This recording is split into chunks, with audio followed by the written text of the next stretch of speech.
Hi, Hi. Claire. Hi. How are Hi. you? Sorry about the little glitch here. No, I'm just frantically searching and thought, oh gosh, what did I do with that link? And then we're good. We made it. Yep, we had a little issue there, but that's okay. We're gonna call our meeting to order here, Claire. Then we'll get started with you shortly. How's that sound? Sounds great. Okay, sounds good, because this is being televised, taped to be televised later on, so just so you're aware of that. So Sure. would like to call the TAC meeting to order to talk about our marketing with two presentations. First up will be Vantage Point, and Claire from Vantage Point will be speaking. Claire, those that are in the room with us right now, our city manager, Chris Dalton, Commissioner Scott Winchell, lay board member Tom Henderson, Director of Human Services Barb Dietz, a lay board member Kim Marstone, Joe Stadheim, city manager, and Michelle Markgraf, a lay member as well as, and in the room is Kathleen Amick from MnDOT, and I'm Pat LaCourse, transit manager. So if you would like to begin, unless anyone else has any other discussions. Okay, go ahead, Claire. Sure. Well, hello, everyone. I'm Claire Myers. As Pat said, I am co-owner of Vantage Point Marketing Consultants. We are located in Morton, Minnesota, and we have been in business since 2015. We are a full-service marketing firm. We have 4 employees here located out of our Morton office, and then we work with a whole host of freelancers who provide us with their expertise, I should say, in all items such as graphic design, website development, photography, videography.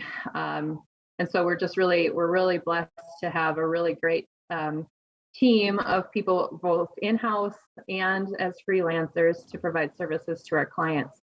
A little bit more about us. My partner, Heather Koffler, and I, we really have a passion for strategy and helping nonprofits and small businesses throughout rural Minnesota, especially just really meet the demands of today's marketing needs. I should say, we came into this business both being born and raised in rural communities and with a passion for marketing and background in marketing, and saw the need for small to mid-sized businesses and nonprofits needing to compete more and more, not only statewide, but across the country and even worldwide in some instances, with bigger companies and businesses and nonprofits with more at their fingertips. And so we've come into this with being able to offer that professional marketing to these businesses and nonprofits and make them competitive, and being able to compete on that national stage. So when I say that we really are passionate about strategy, and you'll see that in the proposal I sent over. So I don't know, Pat, do you want me to share my screen? Would this be helpful? We can go through the proposal, and then if there's any questions step by step through that, or if you all have it in front of you. We do have it in front, but if you'd like to share it, that's fine with us. Sure, go ahead.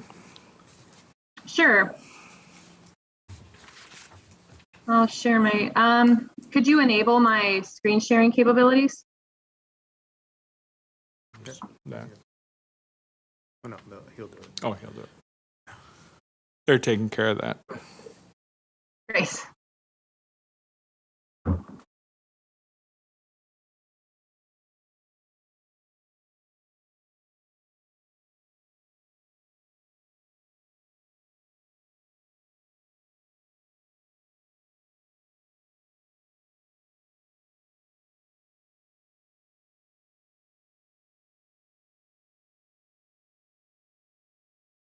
I think you had it when you were clicking on there to allow multiple users to share screen.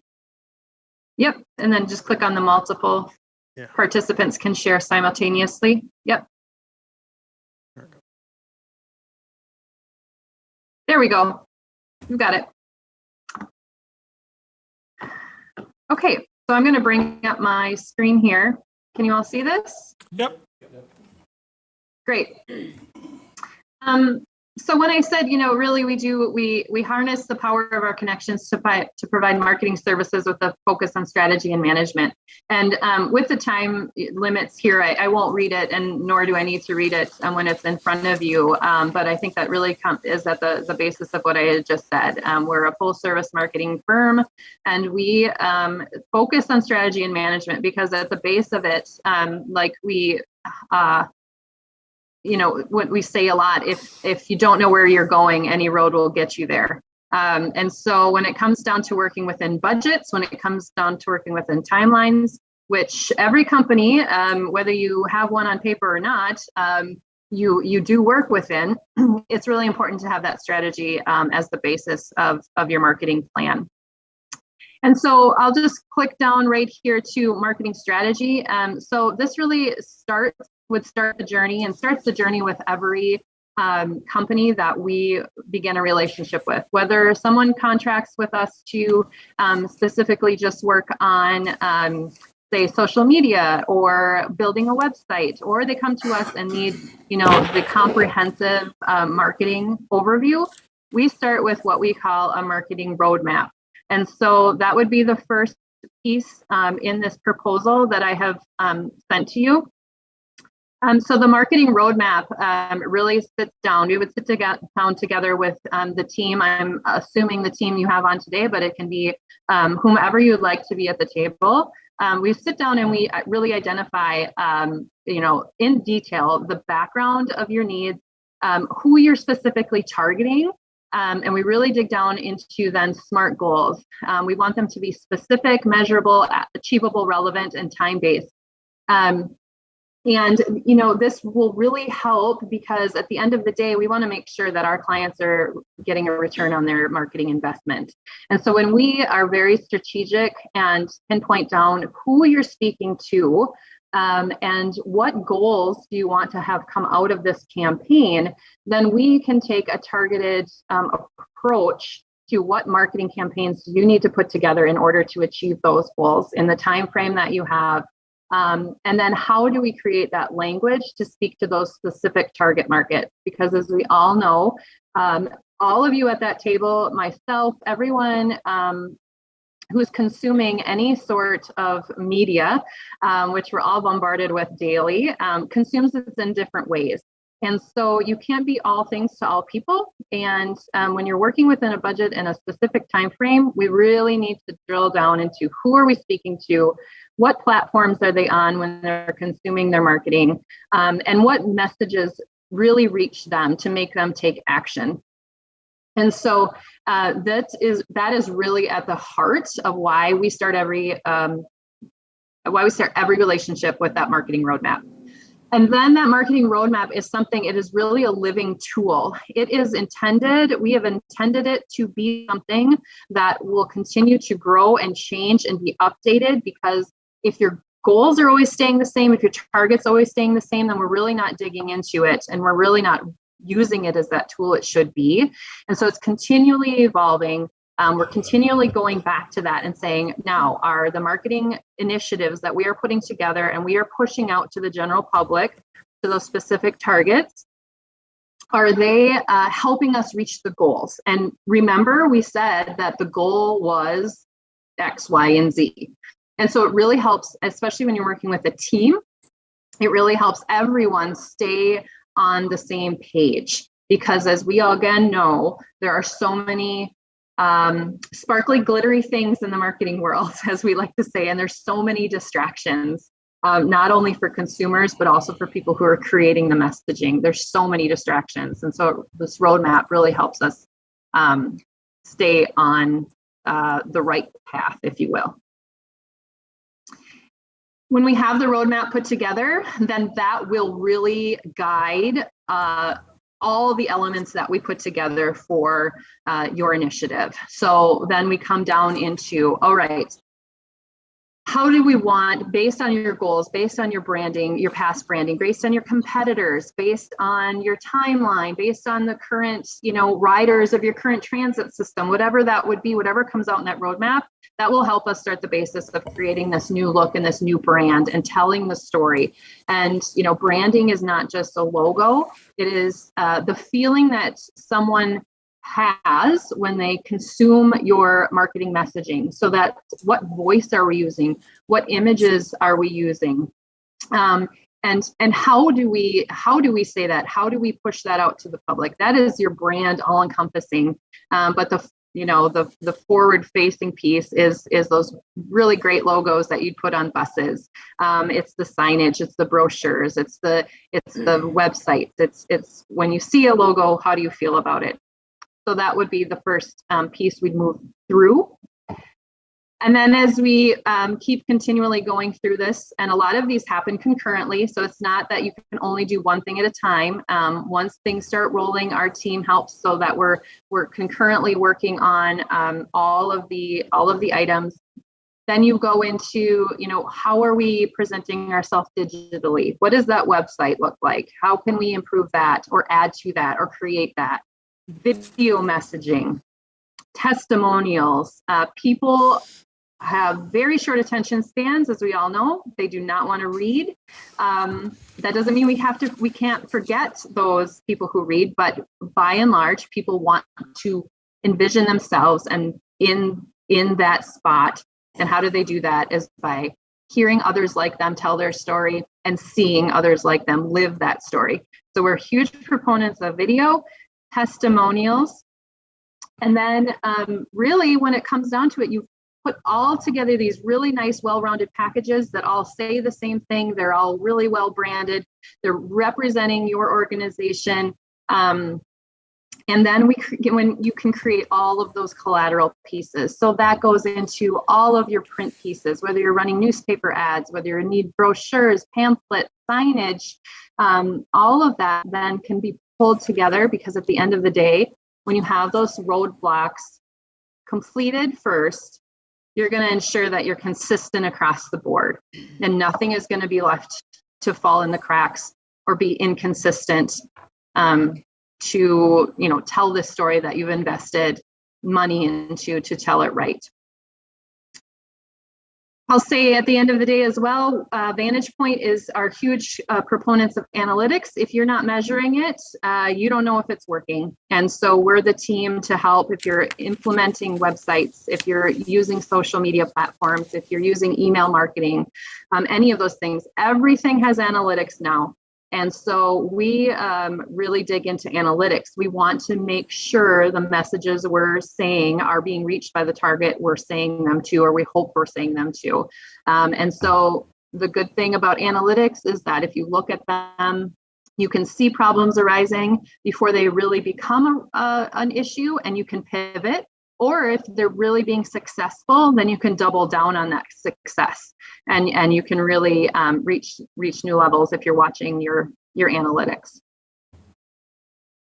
So our deliverables, as responding to the RFP as it was presented, we would propose having a few phases with this development. First is that phase one, developing the marketing roadmap, like I had said. That consists of 2 meetings. The first is to sit and collect and really do a deep dive into all of the nitty gritty of the goals and targets that I had mentioned.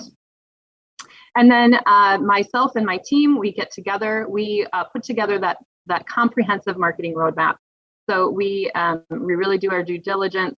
We do a lot of research, and then we take our own professional ideas and experience, and we put together all of those step by step. Here's what you need to do in the marketing world to achieve the goals that you had said that you need to achieve with this program. So then we come back collectively, we go through all that. If there's changes, if there's updates, if I got something completely wrong, we change all of that. We make sure it's really right. And then with everyone's blessing, this is our working piece. This is what we move forward on. And then we would move forward on implementing, like I said, all of those other pieces.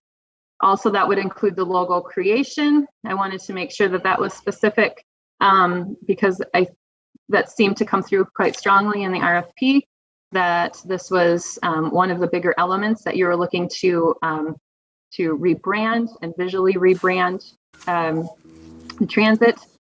So I gave a little more information on what that would include from us on those specifics.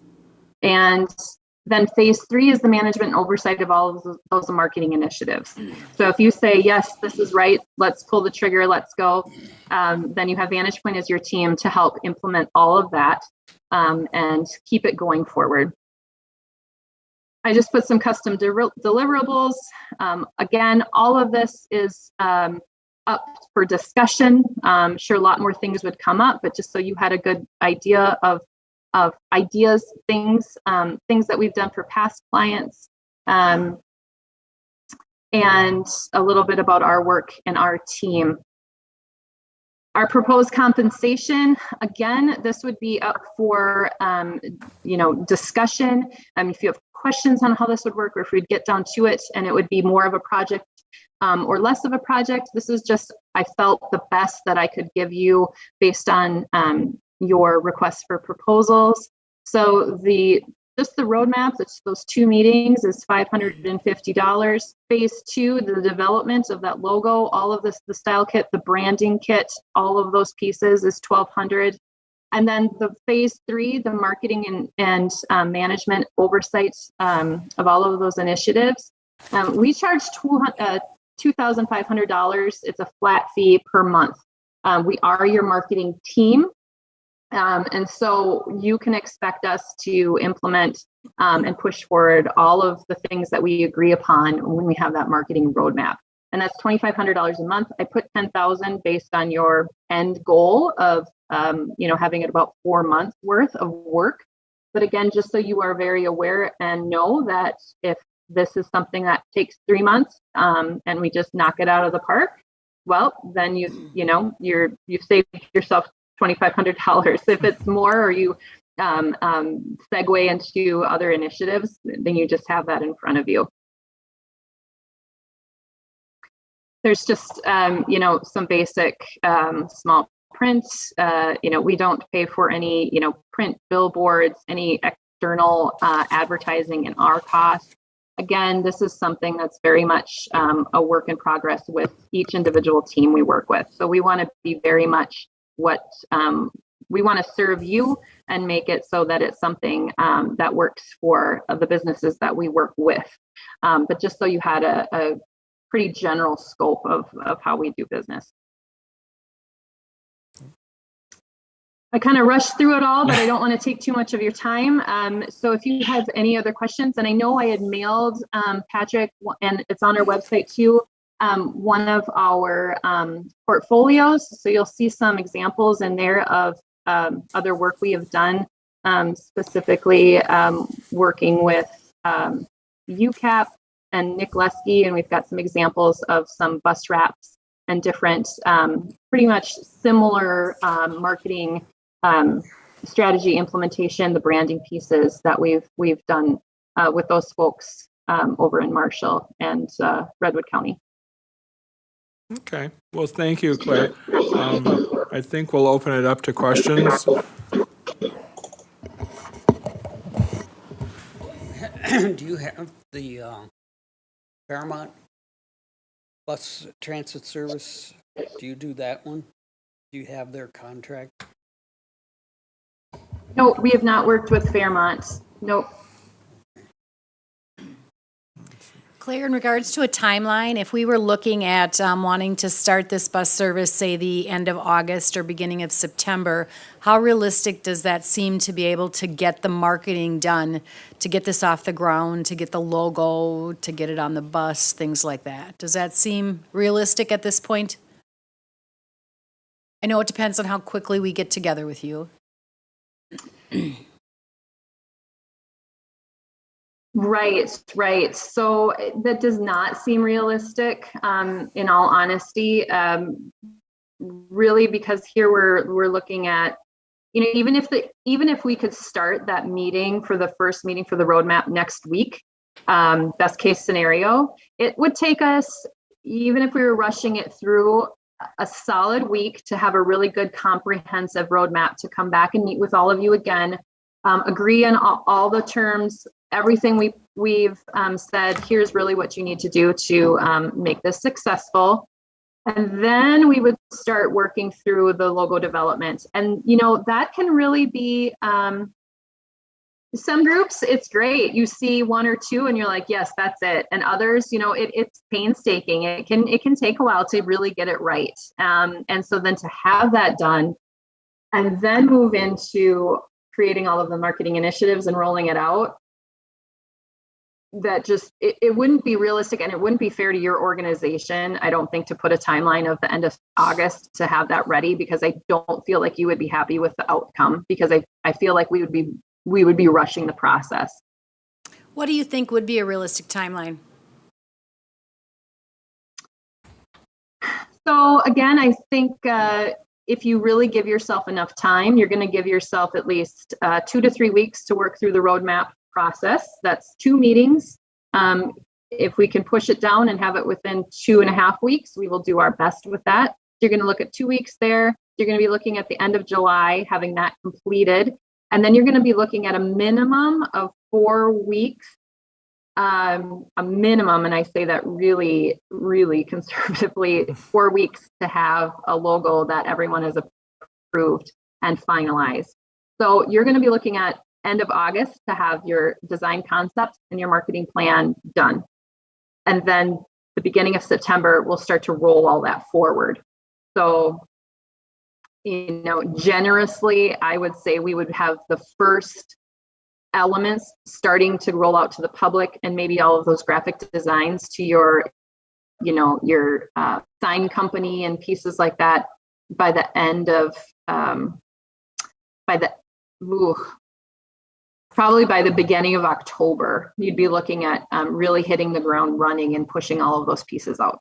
And that is a very fast timeline, again, especially when you're working with a board. Just as you know, timelines, differing opinions, feedback, and getting everyone together at the table at the same time. Oh, we I appreciate that. Thank you. The thing that we probably all need to keep in mind too is the bus we have now is a very short-term solution. So I don't think, whatever decision we make, we don't need to decide on all the color scheme and everything for the bus. I mean, it'd be nice to know that for the brochure, because we're going to want to have something printed up before we start the service.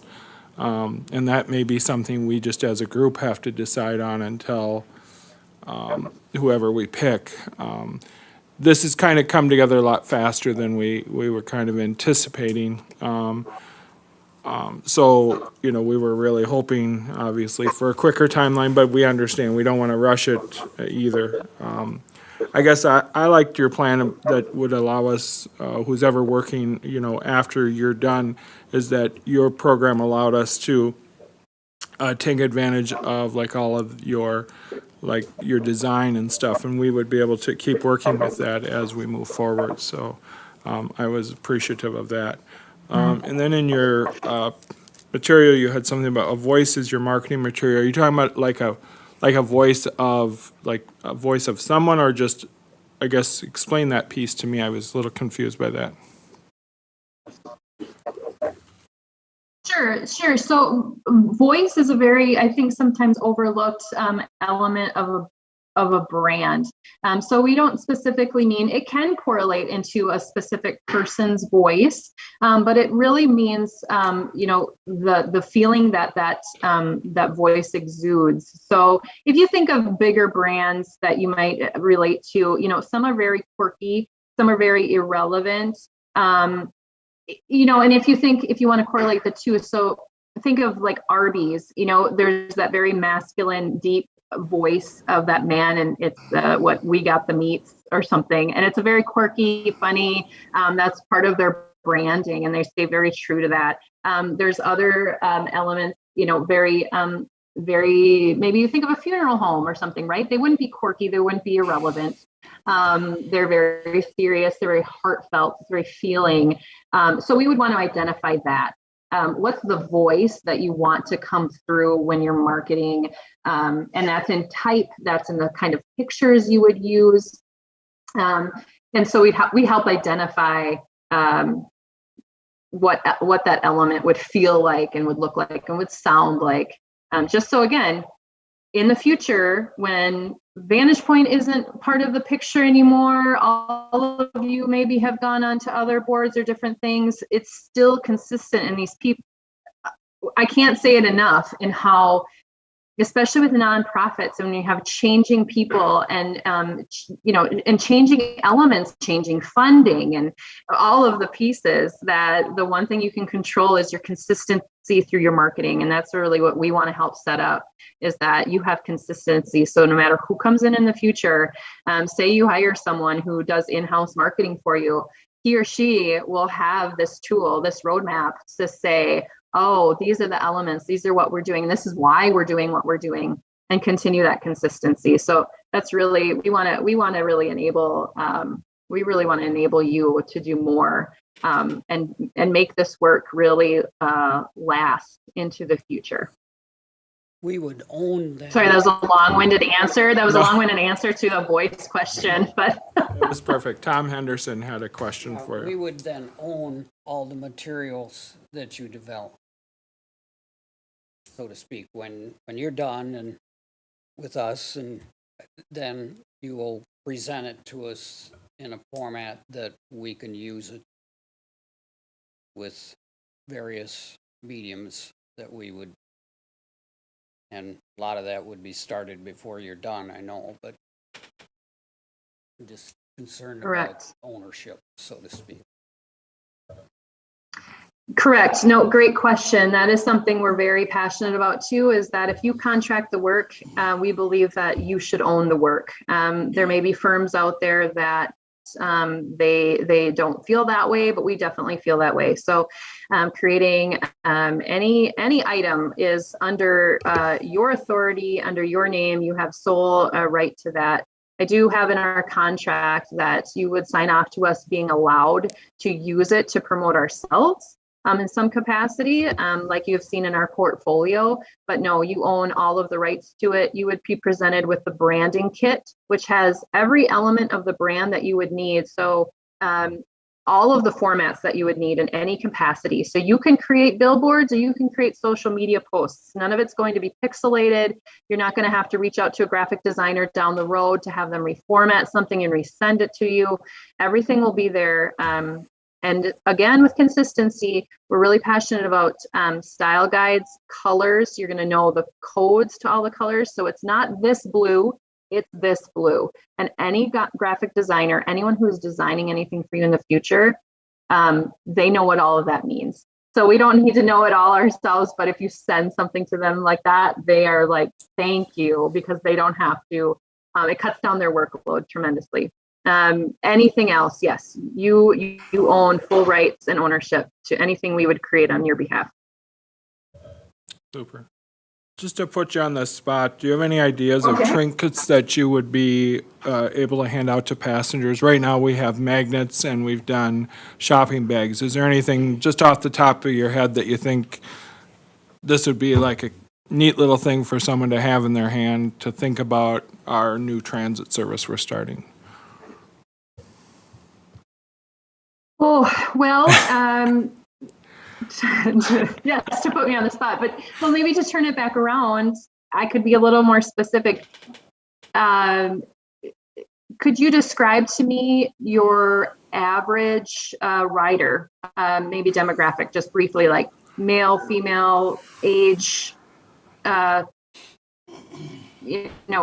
are they riding to and from? It's basically a new city route, something we've never done before. So we're not really sure, if, it's going to be all demographics, all, ages, going shopping, going to work, just going home. So it's kind of a wide range of things.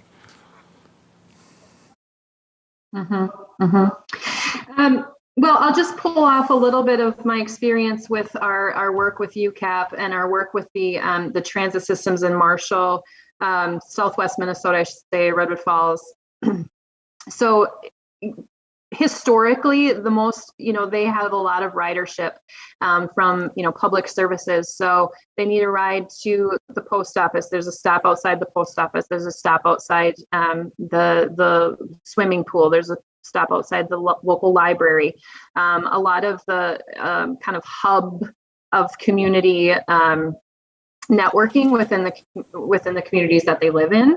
So perhaps an idea could be, and that we found some success, is have it something that they are going to need to use. Kind of if you think of parades, we hand out trinkets and things like that. And it's great. You look at it that one day, and where does it probably end up? In the junk drawer. The kids play with it, and then it gets, speaking from experience, it gets thrown out when you do the toy overview one day. So I would say if you're going to the library, have something like a card holder, or even if you can afford to have something like a punch pass, putting something towards like the pool pass, or something that can hold a piece of information that they need to use on a regular basis.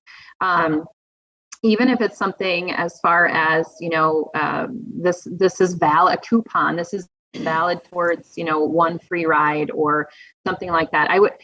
I couldn't say specifically what that could look like right now based on just not knowing what that target is, but I would urge you to think of something that they would have to use, or they would want to use on a regular basis. I think the bag is a great idea. Everyone loves bags. You need them. You use them for everything, and they're great marketing to the rest of the world.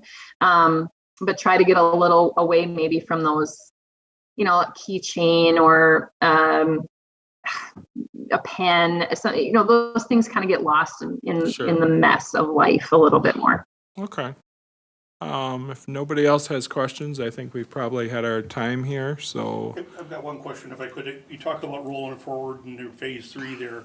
So you're talking, you're supplying the ideas and the concepts, but you're not supplying any of the material moving forward with that. You're giving paint numbers and that kind of thing, but not actual product.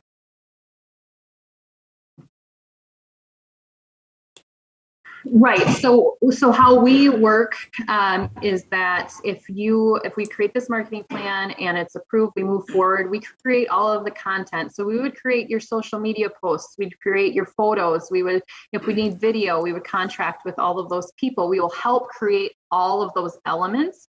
But when the cost comes down to, you need the wrap on the bus, that's not a cost that we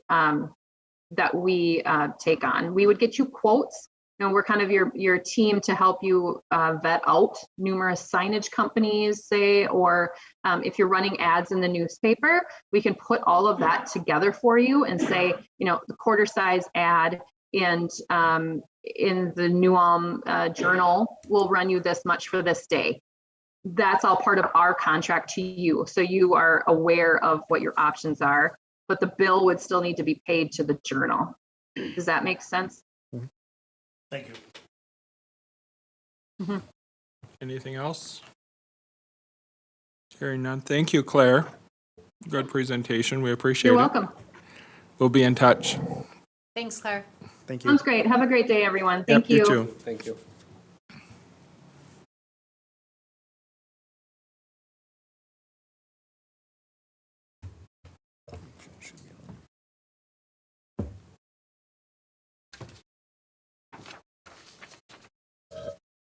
Is Jill waiting? No, so she just emailed me. Oh, okay. When should she get on? Yeah. Right now.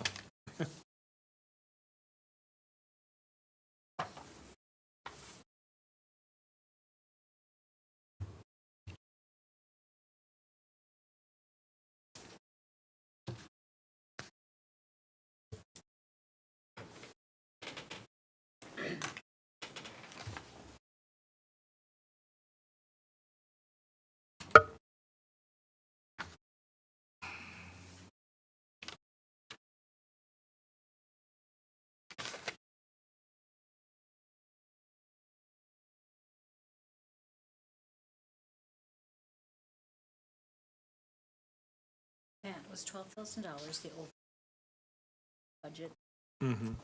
Jill just got on. Hi, Jill. Hello, Patrick. How are you? Good, how about yourself? Jill Brown is here to give her proposal. I'd just let you know who's all in the room with us, Jill. Great. City Manager Chris Dalton, Commissioner Scott Winchell, lay member Tom Henderson, Director Barb Henderson, lay member Kim Marstone, City Manager Joe Stadheim, City Engineers Joe Stadheim, Michelle Markgraf is also a city representative, and then Kathleen Amick from MnDOT is also in the room. And of course, myself. Great. I thought maybe we'd be meeting at the splash pad today. I bet that's a popular spot right now. That it is. Well, I'm Jill Brown. I'm owner of Jill Brown Public Relations, and with me is Berta Hardig. Berta works with DRB Consulting, which is the partner on this project. Would it be okay if I share a few slides? Sure. Yes. Okay. Let me do a little jostling here to get this up and running. And now you should be seeing a PowerPoint slide. We can, Accurate? yep. Great. Berta and I believe that we are uniquely qualified to work with your team. Partly because we've been working with Brown County for a couple of years on a contract with the Minnesota Department of Transportation. And we also worked with 6 neighboring systems at the same time, doing a pilot marketing program. In addition, Berta brings operations and marketing experience from St. Cloud Metro Bus. I was amazed when she and I were talking about wrapping a bus, and she was able to go into great detail about the driver's experience in a wrapped bus. This is territory that she's very familiar with, not only from the marketing side, but the operations as well.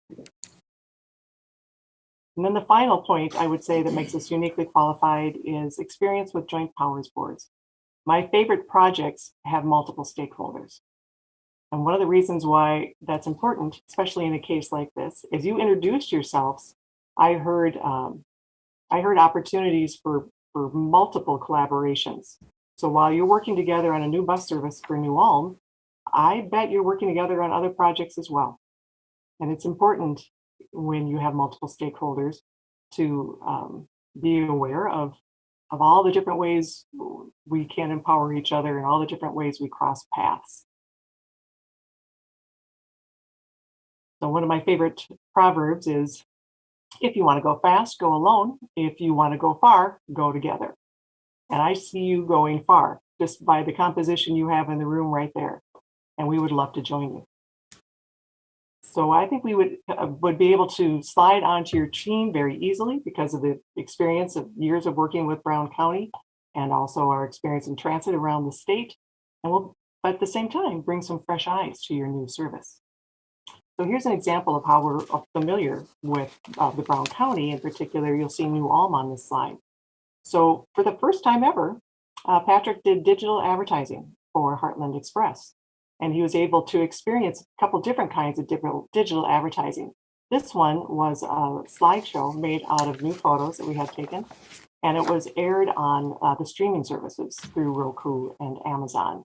And almost 15,000 impressions delivered just in the month of August last year, with a 96% completion rate, which meant people were watching it. They weren't skipping the ads when they had the chance.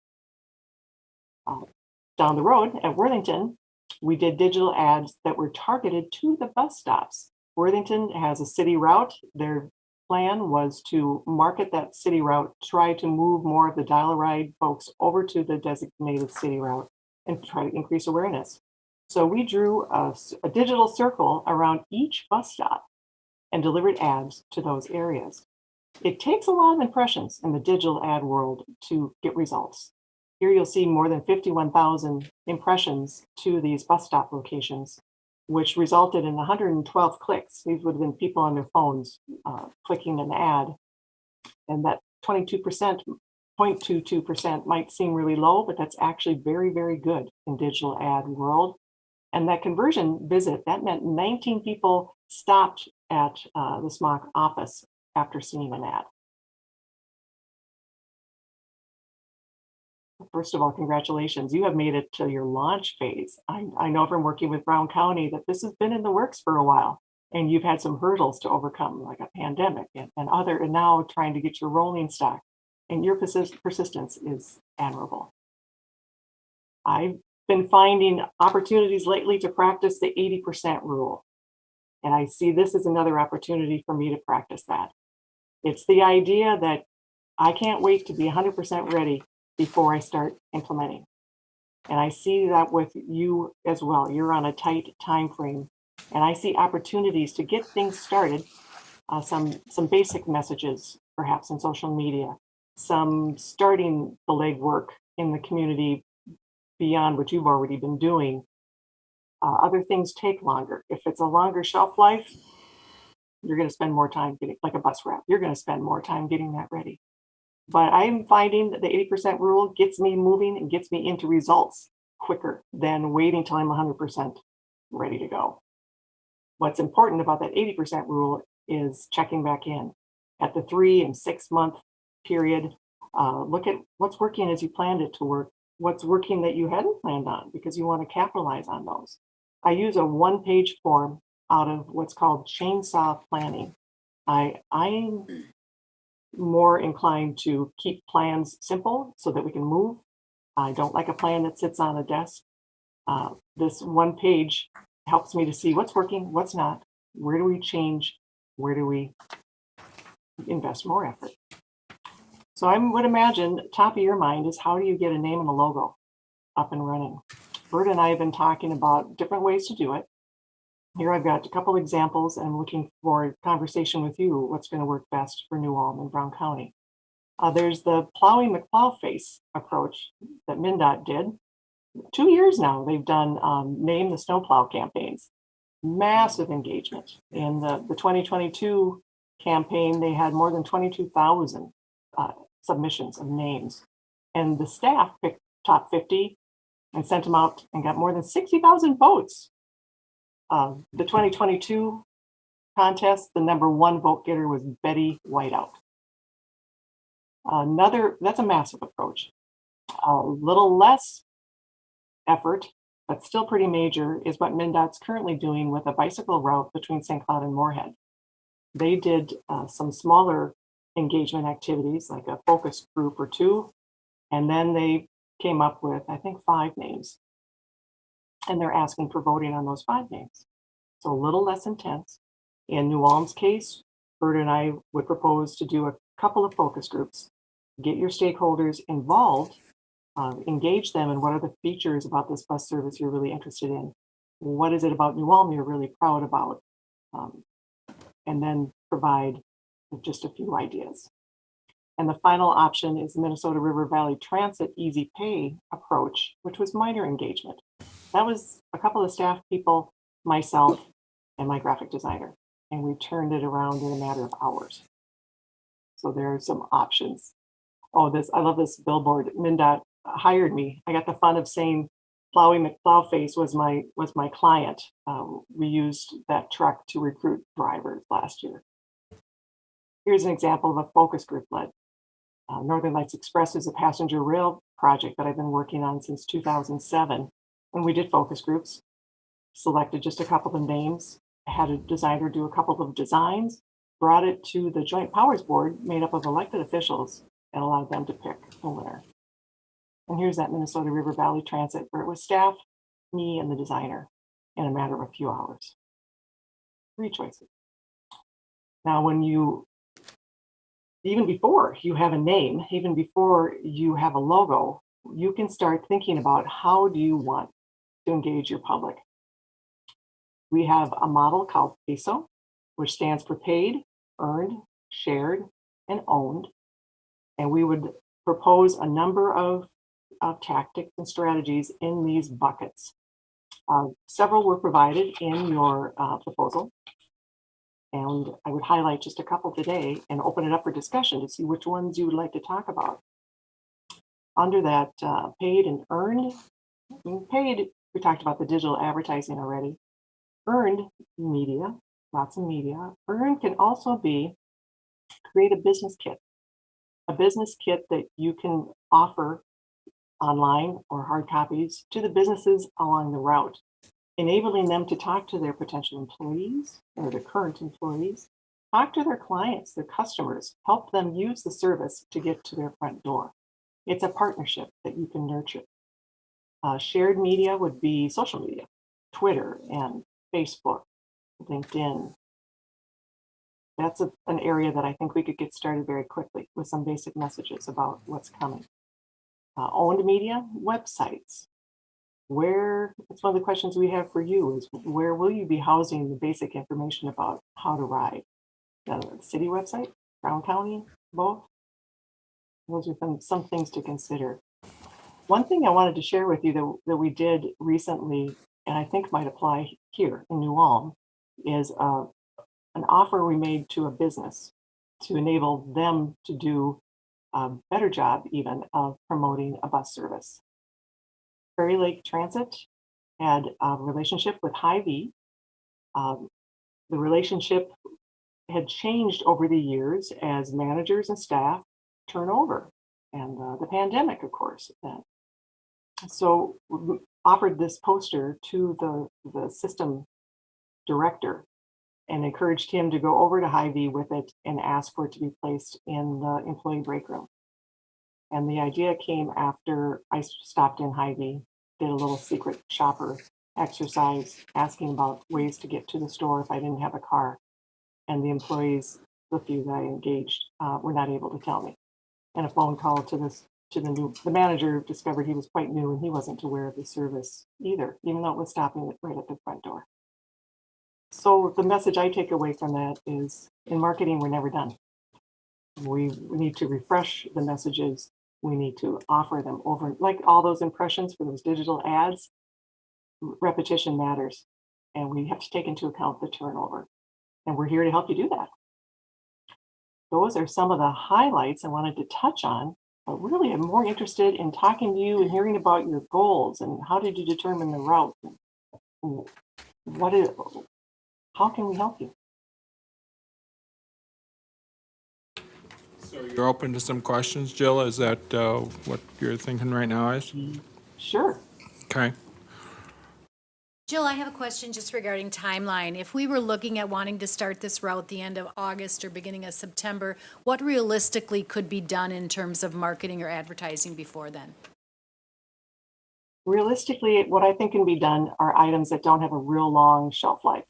So social media will be your friend. Digital advertising will be your friend. You can start doing some, if you haven't already, started doing some presentations with the Chambers of Commerce, the Rotaries, the different groups, letting them know the service is getting up and running. And have you been doing some of that already? I can't say we really have yet because we haven't set an official time that we're going to start yet. So that's what we need to make some decisions on. Yeah, I would say unofficially, probably the word is out there that it's coming soon. Fallish is kind of what I've been throwing out there to people who've been asking, but no formal timeline. But I gather from you that there's a possibility that we could start it like a soft launch type of thing with some of those type of media advertising and then continue on from then. What would take longer in terms of print materials or whatever could come after that. Right. There's that 80% rule that's, Yep. Oh, we're not quite 100% sure, but we're going to get started. Berta's experience working at St. Cloud Metro Bus, she was telling me, they would have 3 people review every print item internally, and that takes a little longer. You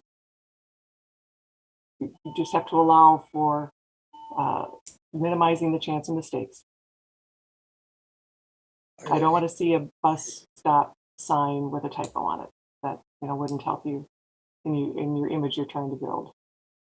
Are there other transit services in the New Ulm area that you contract with or did in the past now? In the New Ulm area would be Brown County, over in Mankato with Vine, down Worthington, Smock, St. Peter, Prairie Lakes. We did a little bit for Kathleen's previous organization, UCAP. I'm missing one. What one? Wanawan, thank you. Yes, how could I forget Wanawan? Their first waiting list ever because of the digital advertising and the media relations we were doing. Fairmont? Yep, that's Prairie Lakes. That's Prairie Lakes. Yeah. Okay, gotta get the right name for it. You have them too. Yeah. So Jill was part of, just before COVID hit, the state had come to Assist Systems, that's Kathleen's area, and asked us to partake in a free marketing program. And so Jill was hired to do that, and did some, that's where some of the numbers she had and shown before, those came from that marketing that Jill had done with us. And we each had a set dollar amount budget where Jill paid for ads and done some marketing stuff for us. So that's how Jill knows about Brown County Heartland Express. So I've missed seeing dollars and cents kind of thing for costs to do this. What am I, where did I not see that? it's on page 5. Page 5, okay. A little bit of a challenge for us, Jill, is that the other, organization we're looking at has more of a set fee for items they would do, and yours is listed more as kind of like an hourly salary. So just trying to sort of figure out how we compare apples to apples a little bit with what could be done. But it does depend on the approach you want to take. In the example of coming up with a logo and design, St. Peter, Minnesota River Valley Transit, that was a few $100s. NLX was several thousand. MnDOT, I don't know what they're spending on this the snowplow driver campaign. Yeah. So the dollar amount could vary depending on how long it takes us to come up with an agreement on what you're doing. You're also not, you're not including any you're including ideas and concepts, but you're not including any cost of the actual ad material itself, or wraps or. I felt it was premature to give you a price without having a discussion with you. I can give you past experience, like an example of a news release. My first news release for a brand new client might take 3 hours. The next one is more likely to be 2 hours. By the time I've done a few, it's an hour. So it lessens as I get to know your project better. Brochures, I just don't feel I can give you a price without finding out what's the condition of the maps you have. Do you have any maps yet? How many steps are going to be involved before you have something to hand out? So any material cost would be our cost at this point. Good. Yeah. That will help. So the $12,000, just to be clear, the $12,000 that I think was maybe quoted to you, I guess I'm not sure it was in the RFP, was quoted to you would probably also include our costs of the actual materials for marketing too. Sure. Berta and I come a la carte. We are here to support you in what you are doing, and we're here to help you get people on the bus. And anything that you would provide, such as marketing type stuff like typeface and color and all this, you would, when all is said and done, you just hand us, something, and we'd be able to go in the future without your assistance. We'd be able to just go to like the New Ulm Journal or KNUJ and say, here's what we want to do. This is our logo. This is, then we own that, correct, Jill? Correct. Okay. Absolutely. Okay. You would have a style sheet to go with your logo that would specify how to use it. It would also give you some suggestions on how not to use it. Okay. It would give you some boundaries. Right, right. So when we think about different things with the bus, like trinket type items, we've done the bags and we've done the magnets. Is there anything off the top of your head that you think would be if you were marketing a new bus service, is there anything off the top of your head you think would be something that you would be, tell us to hand out to market Oh. this new service? I think Berta should take that one because she has experience in that area. Yeah, so with a new fixed route, one of the things that people probably weren't, don't think about is, Minnesota wintertime a lot of the time. A nice thing to hand out are little lights that you push that can kind of get the attention of the operator when you're standing on the side by the bus stop at night. That those are really helpful. We've used those when I worked at Metrobus as a practical but effective trinkety thing. I've also have experience with they're kind of simple, but they're a grocery bag holder. If you've ever had that, where it's kind of like a hook, so it can hold your grocery, you hook your grocery bags on, has your logo on it, but they don't have, it's easier when you're standing at a bus stop to hold your groceries. So you kind of think about your transit user, but also when you're out there, when you're trying to convert people to transit users, they're still going to use those items. So those are, you still could use a little flashlight or a little pen light kind of thing, put it on your keychain. So it's helpful either way. So it gets your message out there. And so like to use those kind of practical things that kind of reinforce transit messages as well. And a lot of times thinking of things that are, with transit, we always talk about how green it is, or, your carbon footprint. So keeping that stuff in mind when selecting items, thinking of sustainability and that kind of message, and being responsible users of taxpayer dollars. And so trying to keep that image also in mind, so it's not too extravagant where people sometimes get a negative negative idea, but still something that's useful and that people use and like. Right. Yeah, that's what I love about working with Berta is her frontline experience. Exactly. I I think, would not recommend breakable things. For Mankato, we ordered some lovely little planters for Earth Day. They came from China, and several of them arrived cracked. It was disappointment. So I thought, well, maybe next time I won't order something that requires a lot of packaging in order to arrive in one piece. right, right.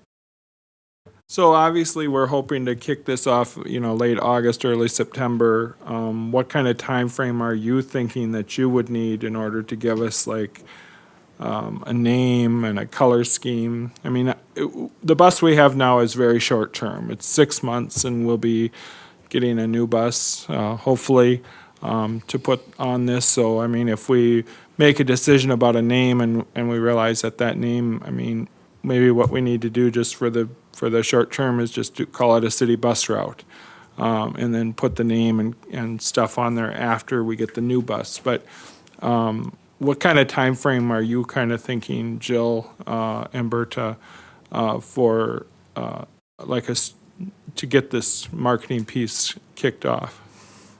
Let me ask, how much community involvement would you like in the process? It's a message for the group.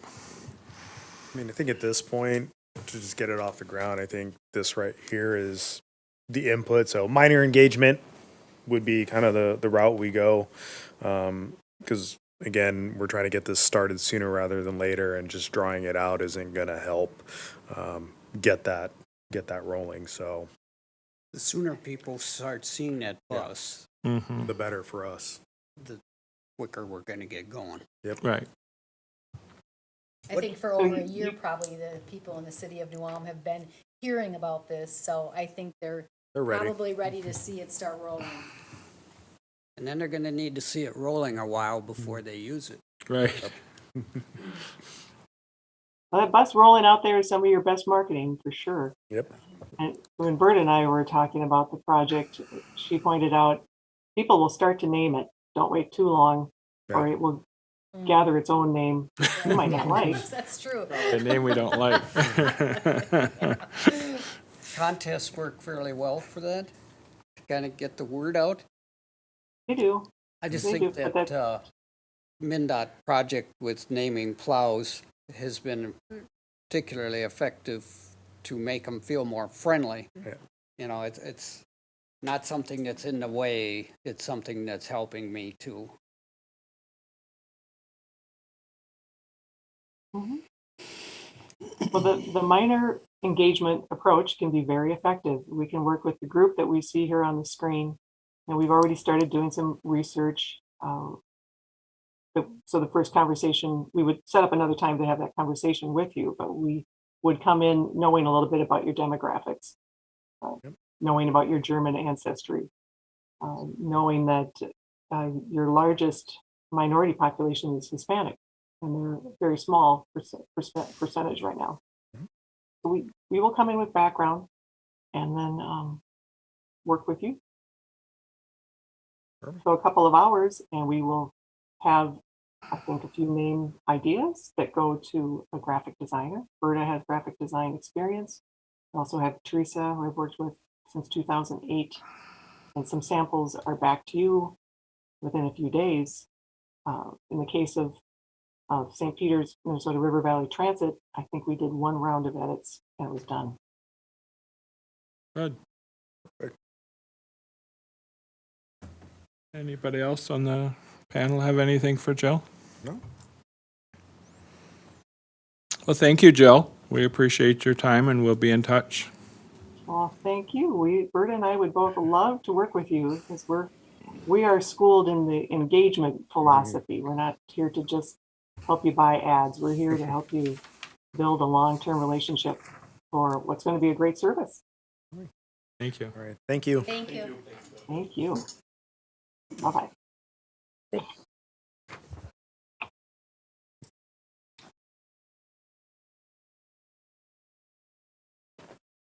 And they're signed off, I believe, right? Yeah. For not seeing them. Okay. So, Vantage Point and Jill Brown. Maybe just go around the room and ask folks what, where you were, how you thought it went, or. My frustration in that is, is this page 5, it's just, we got apples and oranges here in terms of cost. I was hoping to see her, and she was not going to do it. Talk about, well, cost $15,000 and for Fairmont or something like that. I kind of understand it, though. I understand that it is going to depend on the group that you're working with. And it's going to depend on how much time it takes you to put it together. So I get that it would be hard to put a, average time frame to that. Part of it is, at least I think you have some control over how much you keep having them do. Like when they've expended the amount of money that you feel comfortable with, then you maybe need to stop with what we're doing, as long as there's enough money there to get it off the ground and get your logo and get your first messaging out, and then you've got a package from them.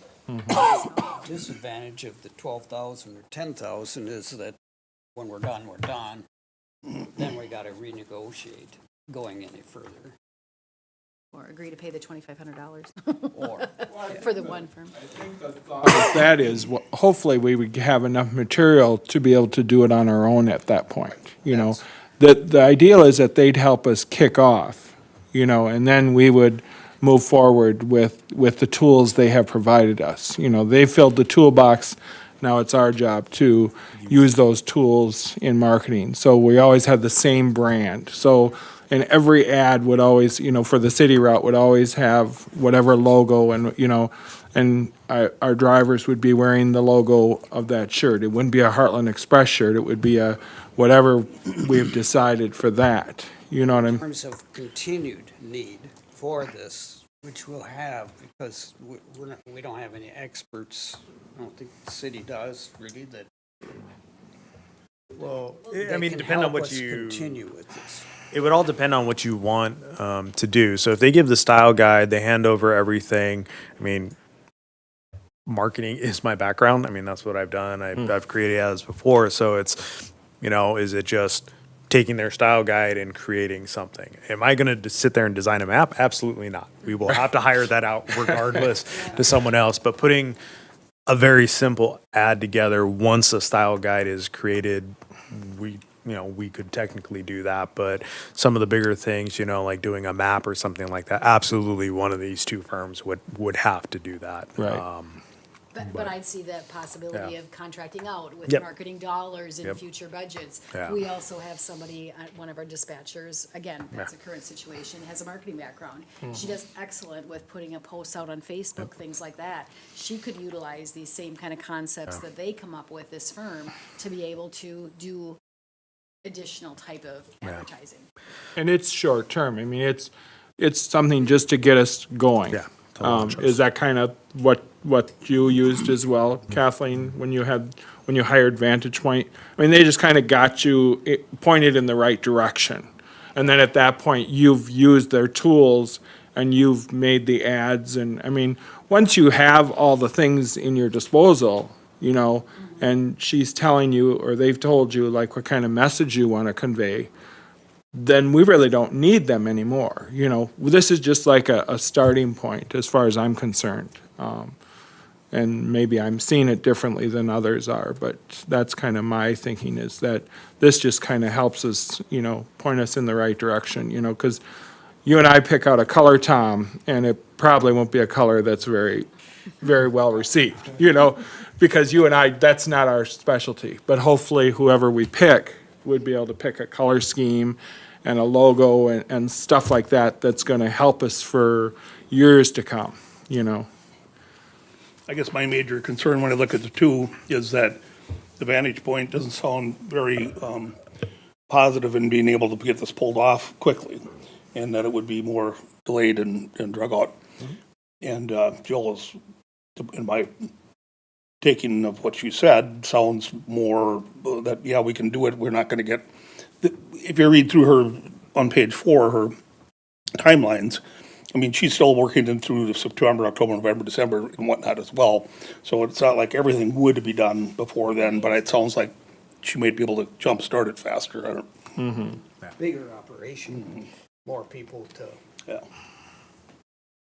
I think they bring into it an expertise because of the number of transit agencies they work with and their background, both operationally and so forth as well.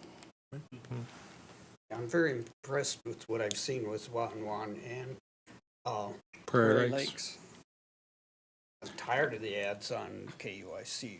And I'm going to be honest with you, Tom, those were done prior to Jill. Those Prairie Lakes ads were not part of the marketing that Jill had.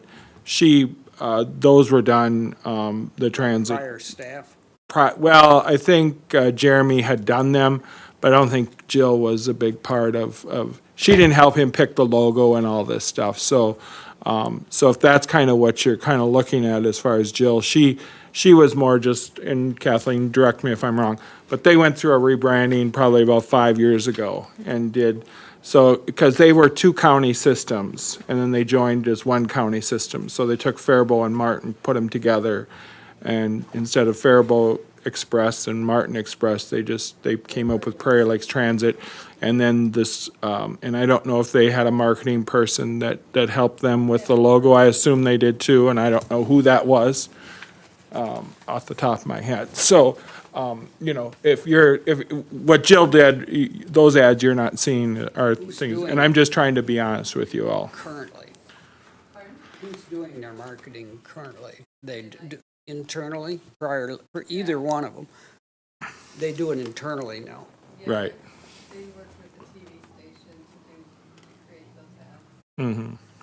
So it's kind of like what we've talked about. They've had some talented staff that At one point that did that for them, and then KUIC has, you kind of give them the ideal and then they run with it. I mean, he was telling me that they came down actually and they do the filming, and a lot of the people you see getting on and off the bus are actually his staff and his family, so, but it, Yeah, basically what you heard from both of them is they're going to help you brand, give you the color scheme, the look, the feel. That's what you're gonna get from those two companies. Well, I think it sounds like they would provide resources of where to go, templates maybe to set up a newsletter, those kinds of issues. So, yeah, and I think when we think of marketing, I think, we think that she's gonna do the ad buys for us, and she's not. Neither one of them are gonna do that for us. This is just, like I say, they're gonna give us all the information we need and who we should target and stuff like that. So, you know, and maybe we should have probably been clearer on that, you know, before we came in here, that, you know. I mean, basically, they'll give us their marketing plan, style guide, and then it's up to us to figure the rest out. Right. So, you know, looking at it, I've done projects both ways, per hour and on, you know, set fee.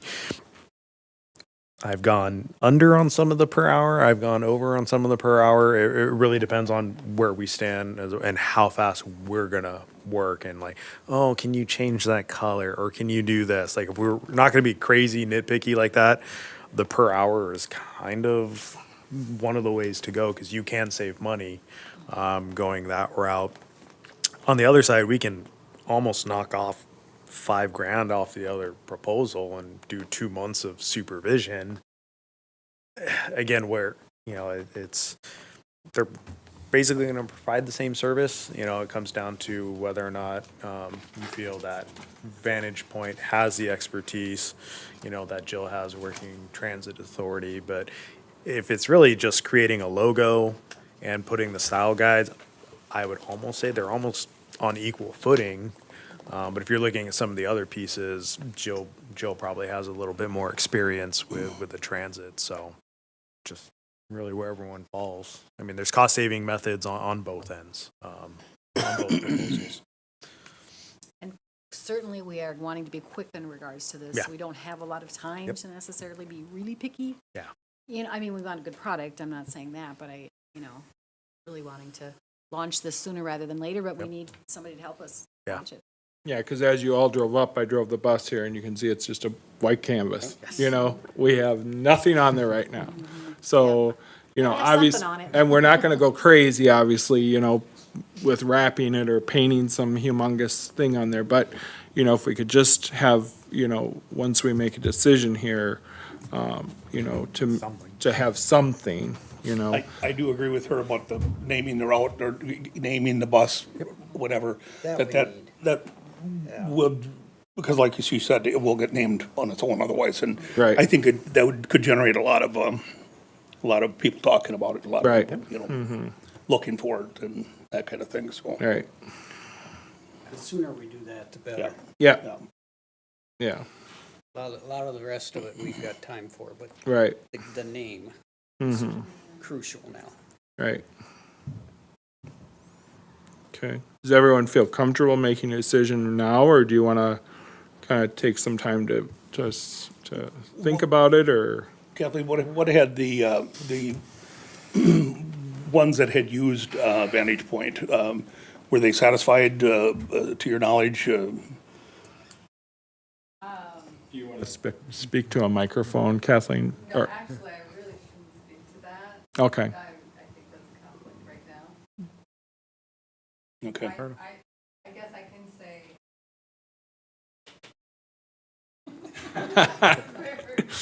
she's Switzerland. Very good. They have no, One thing we found with the Jill Brown, when we visited with the other transits, I'm going to be very honest with you, is some of them didn't have the best experience with Jill, but then they didn't devote time to her. Nate and I sat down with Jill, and we really devoted a lot of time with her. You know, she asked us what we wanted, we told her. When we got together as a group, when the 7 transit systems that are in Kathleen's group, some of them didn't have good things to say, but then when we talked about it, it was like, well, I don't have time for that. They just wanted Jill to do the work. That's not going to happen. You need to invest the time into, you know, she doesn't know what we know, you know. We know what we know, and we know what we want, you know, and if we're just gonna tell Jill, well, here, you decide, well, that ain't gonna work, you know. And so some of our transit systems had some trouble with that because they just felt like they wanted to just put their hands up and not talk about it. wanted to kind of dump it on her. Exactly, exactly. That's not how she operates. No, and she shouldn't either, because she doesn't know transit as well as she knows, because I mean, transit isn't her only thing. She's marketing, city projects in Minneapolis. She's marketing city projects in St. Louis, Missouri. Well, doesn't know those projects either. She just knows that what the input she gets, and then, she tells the people, she comes up with a plan at that point. So, that was my only, talk about to the Jill Brown situation, is that, it's kind of one of those things, you put in what you put out. Given the time frame that we're under, I guess I would be willing to make a motion, and we'll see if it passes today in this group to be able to go forward with one, because I do think timing is of the essence, and I do think that the program that Jill provided was a little bit more optimistic about, we can get this off the ground in the time frame that we're looking at. May not be 100%, but they're willing to work with us on what the immediate things are and to get them going. So I would make a motion that we accept the proposal and work. I would second that.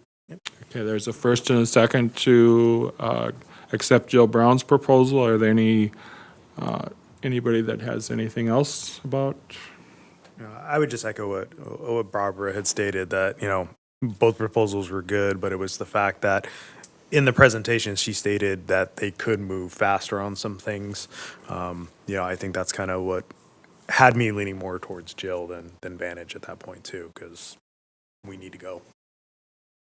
I like the fact that you know up front what you're paying for as well. It's not just 2,500, and are we giving 2 hours for 2,500? Are we getting 10? I just prefer to know. Now, she has a lot of resources in MnDOT to help with this too. A lot of working relationships with neighbors of ours.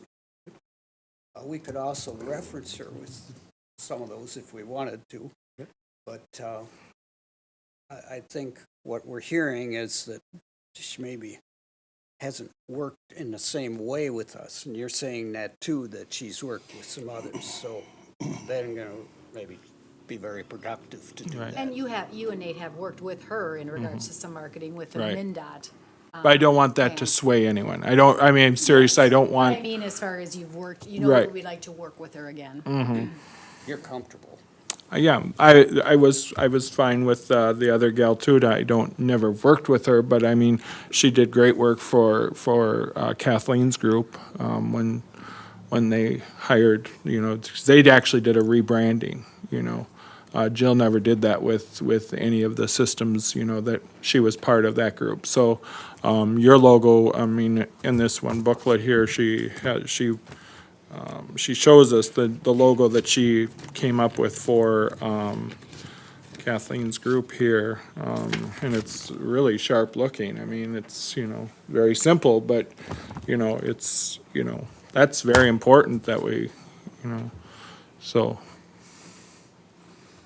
But I heard a first and a second. Is there anybody that doesn't agree? Should we vote? Should we vote? Vote, Yep, yeah. go ahead. All in favor, vote aye. Aye. Aye. Nays? Hearing none, we have chosen Jill Brown as our marketing person for the group, and I will let them know. The other things that we wanted to talk about, as long as we're all together, is hours of operation. Has anyone thought of a time that we'd like to start and end our proposed route? Have you heard anything, any of you? I just want to bring up something that came up as Pat and I were talking. We're in the process of hiring the lead driver for the route. We have interviews tomorrow. But in looking at the hours for the lead driver, there's a little bit of it's challenging to figure out how to do a lunch hour break if we have the bus running every hour on the hour. We would have to have somebody else step in from the lead driver who's going to be running hours that will go over the lunch hour. We'd have to have somebody else step in at that time to do it. So even though it would seem more appealing to be able to have it run every hour, I'm thinking we may have to take an hour off there to allow a break time for the bus. That would be one thought. If we do it But I for, don't think we can do that over noon. okay, I think that's a time that we may have a more people utilizing it. Okay. Or people that have to. Yeah. That- Yep. I don't know if there's options other people have. I mean, again, what time the bus would start. If it starts at 6 in the morning, potentially it could be a break that driver is given at 10:30 to, to 11. But again, if you do a half hour, then your bus stops are going to change after that lunch break instead of being on the hour, because it's an hour bus route. We have to kind of look at what's happening now with the 6 o'clock start. That's your busy time with it. Our busy time is the 6 to 7. We've had a lot of, we've used to have a lot of folks from 5 to 6, but that's really leveled off for some reason. We haven't had, with some shift changes of people that rode the bus, they've done some shift changing. So our 5 to 6 timeframe isn't as popular as it was in the beginning. You see, there's a lot of 7 o'clock startup. A lot of 7 o'clocks. So it's not even realistic if we don't start till 6 to get around the whole town and also get to the places that they have to work. Yeah, I think the initial, because we only have one bus, I think the initial is not to target, again, getting people to their jobs at this point. It's, more getting to grocery stores, getting to the clinic, getting to some city services downtown. And once we are able to get a second bus, that's when we would be able to change the routes to go to employers, because they can meet somewhere in the middle, they can jump on another bus, because you would do two smaller loops. Heartland can do the job versus, the city route is gonna be an hour Yeah. to go around, Right. right? So that's really not a effective delivery of, Right. passengers. Right. For jobs, so, but that's what we're there for with the Heartland side, so. Right. Yeah, because I think we all kind of lose track of that we're still going to be operating what we operate now. We're not, that's not going away, So, if we do the city, when we do the city route, is like, a time frame of, whatever we choose. And you gotta remember, even though the route's an hour, someone's never gonna be on the bus a whole hour. Cause you're not gonna get on a Hillside and ride all the way back to Hillside. That would take you an hour. You're gonna ride Hillside to Hy-Vee, and that's probably half an hour time frame. You know what I'm saying? Then when you get back on the bus, it'd be another half hour to get home again. So, we all talk about the hour-long bus route, but no one is actually probably gonna be on the bus for a whole hour unless they just wanna ride the bus. If I work someplace at 7, I'll know with time that at my stop is at 6:40 or 6:20, and so, yeah. You I'll could be, there if in you time worked or at no, I Hy-Vee, won't. you could be there at 7, right? So I better not take the bus, or I could take the bus. Right, exactly. Does it make some sense to have the hours coordinate with what we've got now, with the 6 to 6, 6 to 6 is what we do now, yeah. so that we start the operation and close the operation at the same times every day? I don't know that it has to be, but it certainly can be. We certainly don't want it before that or after that. Right. Yeah. Well, we end up having to kind of, with employees, wrap up and start up. Do we actually start and end now, right at 6 to 6? We start picking up people by 10 after 6, and we always tell people we'd like them back on the bus by 5:45, because the 5 to 6 timeframe has to be scheduled. So if somebody is at a clinic appointment and they have a 4:30 appointment, we tell them, okay, then the bus will be back to get you at 5:30 or 5:45. I mean, if they're calling, they're done early, we'll go get them, but, if it goes past the 5 o'clock timeframe, we always let the people know that we'd like to know what time would you like us to be there. Like some folks go downtown after work and have a drink, and then we take them home. So we always tell that person or those people that we'll pick you up at Rodney's at 5:30 and to take them home. And sometimes they'll call and say, I'm done early, so then we, if we're able to, we send We the have a bus. lot of shifting ending around town at that 3:30 for times. But you don't have a lot after 5, right? Not like we used You to. have a lot at 7. For the city route to operate at 6 o'clock in the morning, I'm not so sure that would be necessary either. If we're trying to cut an hour off someplace, you know, take it right off the top of the morning there at 7 o'clock for a city route. Retail isn't open till 9. Right, You know, some other offices maybe 8, but Right. for the most part, there isn't gonna be any. it's a good point. And then in the middle of winter, you're gonna be standing out there, it's gonna be awful dark at Right. 6 in the morning. You know, you'll need her little flashlight in order to, Know you know. that some of the companies that have the 7 o'clock shifts have depended on, Oak Hill's example, they have a 7 o'clock start Right, shift. but I think we kind of Well, said but- though, but that's there, really not a Heartland is work, there yeah, to- then to Heartland take would care be. of Heartland that would be part of able it. to Right. continue to handle that volume. And another thing too, we don't have to be, you know, we can start the route, you know, and at 7 o'clock, and if we get all sorts of flack that, hey, how come you're not starting at 6? I mean, it's something we can look at, you know, it doesn't mean that we're set in stone if we say today that we're a 7 o'clock start time, you know. Well, yeah, I think there'll be a lot of adjustments here once everything gets operational and Exactly. figured out. So from the city's perspective, what would you like to see? I mean, what are your thoughts in terms of what you'd like to see it You know, operate? I would be fine starting at 7. Again, I think in my mind, really the focus on when we can drop people off at businesses and stuff, that really starts when we can get 2 buses, when we have 2 buses going at the same time. That's, you know, has always been kind of my thought process is let's get the bus up, let's get people to the major places they need to go. And more, this isn't really a commuter work bus. This is, hey, let's get around town. Yeah. And when we get a second bus that is operating at the same time, that's when it turns into that work bus, you know, working commuting bus. Because then you can have 2 45-minute routes because you can have more stops, but then someone can, you know, maybe it stops Center Street. They can jump buses at that point to get back where they were to cut that time down.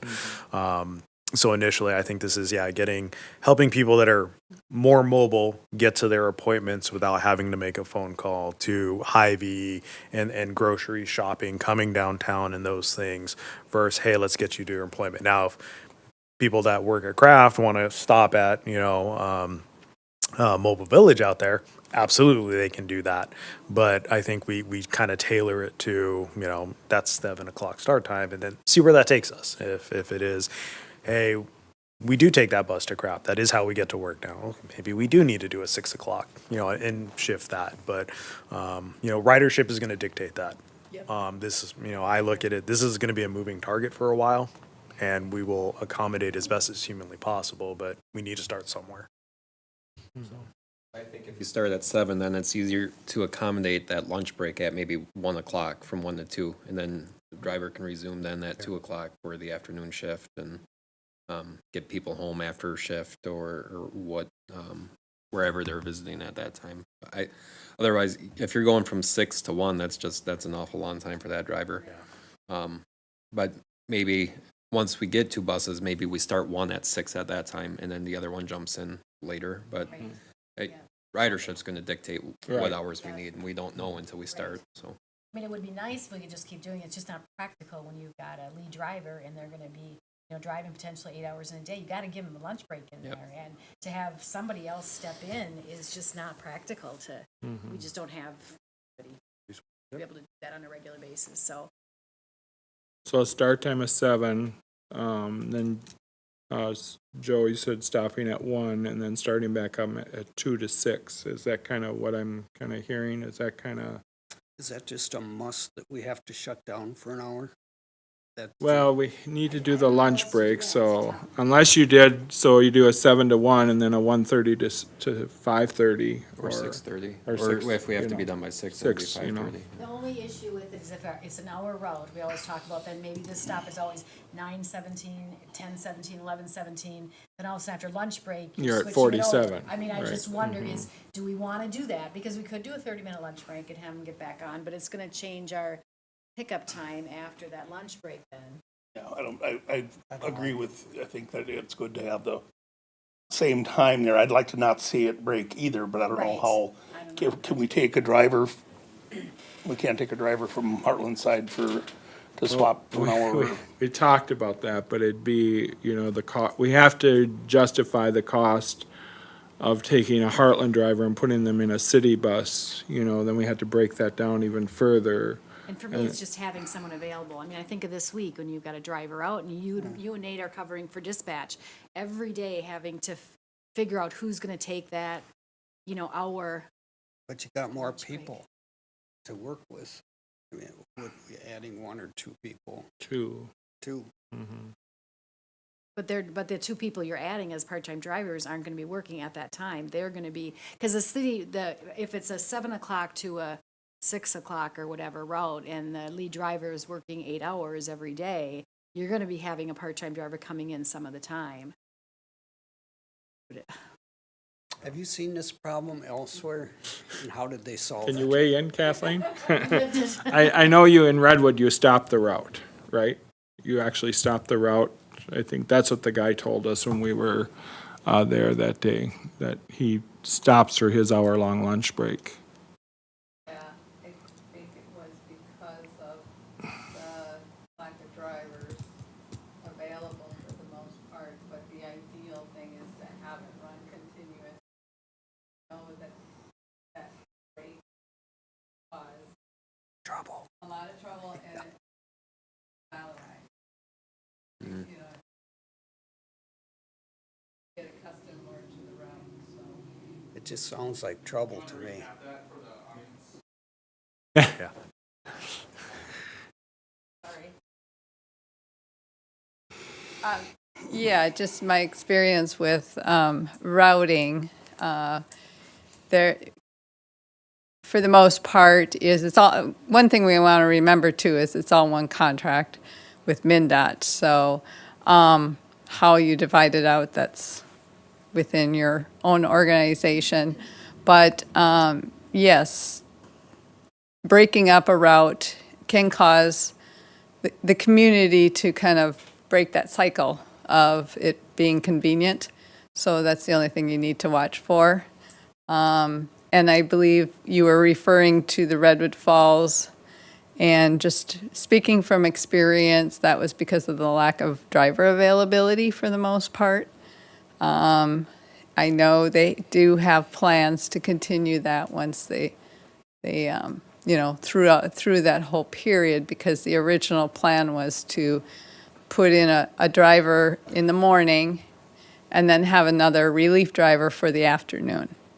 And so they kind of combined it with the dial-a-ride, where maybe they have a driver driving fixed route or deviated fixed route in the morning, and then they switch over to the dial-a-ride and vice versa. Yeah. So. Do we think about this some more, or is it getting? No, yeah, I think we were hoping to have some sort, when we interview tomorrow, we'd like to have, I want you some know. kind of an idea for this person. Need flexibility. I understand the desire to do that, and I also agree that it would be preferred to do that. I think we just have to figure out how we're gonna be able to do that.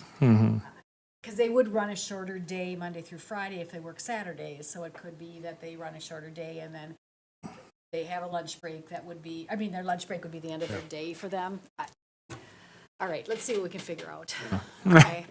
it's a moving target. My right? question is, if you're giving them an hour lunch, you talked about maybe somebody stepping in. Is that an ideal thing for having somebody to step in, train in? Is that an option to do that, you mean? Yeah, and I guess that's what we would have to look at otherwise. We can look at the hours and look at that, and see what we can put together. We'll do our best. Okay. I realize it's better, you know, it's just we gotta figure out. Manpower. We will have more drivers to choose from than Redwood does, I gather. It's not, I said riders, I'm sorry, drivers. Drivers, yeah. We'll have Potentially. more drivers potentially ready to Yeah, your dispatchers would love it if I would say, okay, take this driver that you're scheduling for, take an hour out of his day that he can't drive the Heartland schedule so he can drive the city. I mean, Right. You might have someone that wants to do that. Oh, I'm not saying that we wouldn't, it's just, it's a little bit more of a challenge. But you're right, it's also a challenge for individuals in the city who want to make this work, so we'll figure it out. That's the thing, is that we want to do everything we can to make this work, and Yep, that's a tool there that we've got to work with, so. figure it out. Okay. Sounds good. And then. 7 to 6, is that the? plan? Yeah, I Seven? think that'll work for Okay. now. Yeah. Okay. Okay. Okay, and then, because we're not gonna obviously have a name by the time we have to put something on there. Does the group mind if we just put city bus route on as a temporary? I think I would wait on that, though. I mean, if we've already decided on the firm, I'd like to see how long would it take for us to get a name? To get a name? And to get something put, even if it's just on magnetic, this temporary magnetic, something. So I think I would wait just yet on. Okay. On naming it or putting anything on the bus and see how quickly it takes. If we need to, then we can do it. But Firms that are Yeah.